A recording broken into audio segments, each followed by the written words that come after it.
Okay, so the pomegranate dye, when I first started dyeing, actually it was in Girl Scouts. I wasn't really that interested in it, but um, I had a Girl Scout leader that was from the back hills of Idaho somewhere. She was great. She was just really an earthy person, and she was always having us do things that, I don't know, they were just kind of odd in the community. She just knew a lot about nature and things like that. I remember her explaining the kinds of dyes that you can use that don't need anything else to stay put. And I remember the oak and the pomegranate especially. And I guess it kind of stuck in my mind. So when I went to do a lot of dyeing, I chose those things that I wouldn't have to, that wouldn't be too complicated for me actually, since it wasn't really my thing. But my curiosity was simply to try those kinds of dyes that I didn't have to add anything to. And over time, I've also adopted using metal pots to get the kinds of colors that I really want. Because really, I'm always, like, when it comes to yellow, I'm always after the kind of yellow that I call ochre, or, like clay or yellow earth. That's really the color that I'm after. I very rarely find myself using very, very bright yellows, unless it's just in small amounts or in combination with these colors. So pomegranate was one of the dyes that I started with, and one of the reasons is we eat so many of them here, even though they don't grow here. I have found some Russian pomegranate trees that will survive the winter here, most likely. And those are planted, but they're still really young and I'm not getting any fruit. But we eat so many of them. They're healthy, the peels are always coming off, and I just never really realized how easy it was to get color from them. The first time I did it, I didn't use any heat, actually. I just soaked the peels for months in a container.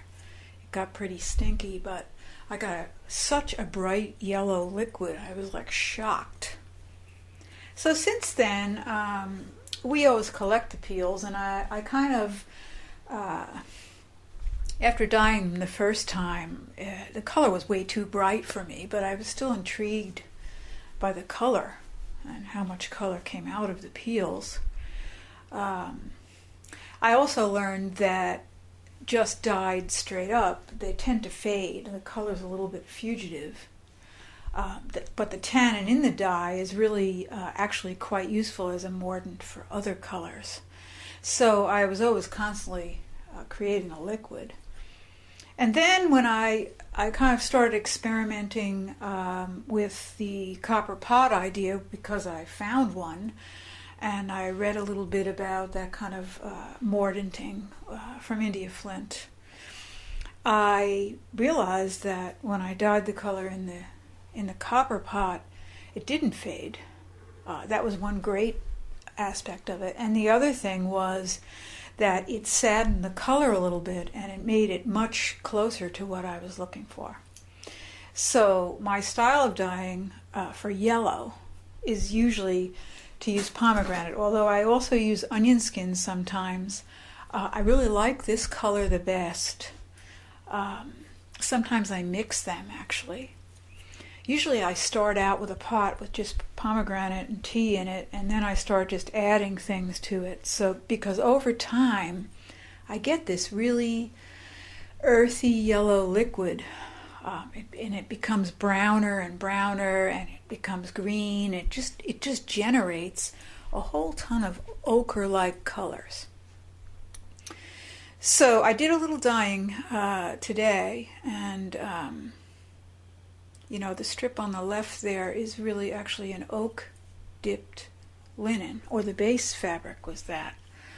And then I just started to do some tin can dyeing. That's another thing that I like, simply because it's just like a very familiar, those black marks and everything. But as I dyed, hour after hour, you can see the color became richer and richer. And that's what I like. I like to keep going with that, and I get like a whole range of earth yellows. The fabrics all the way to the left, those are silk, dyed before I put the can in there. And the one all the way to the right is that cotton. And you can see that the cotton takes the color in this really beautiful buttery way. So there's really a nice range there. And I did a little bit of overdying. I really loved how I got kind of a burnt orange from that salmon color. Again, I'm dyeing over commercial dyes here, the bottom ones. And the other one was sort of a black and white chambray. And it turned into this kind of nice black, brownish color. So it does work, I mean, straight up or mixed or over the commercial dyes. Again, the overdying thing and the continued use of a pot really helps get sort of these in-between colors that I'm looking for.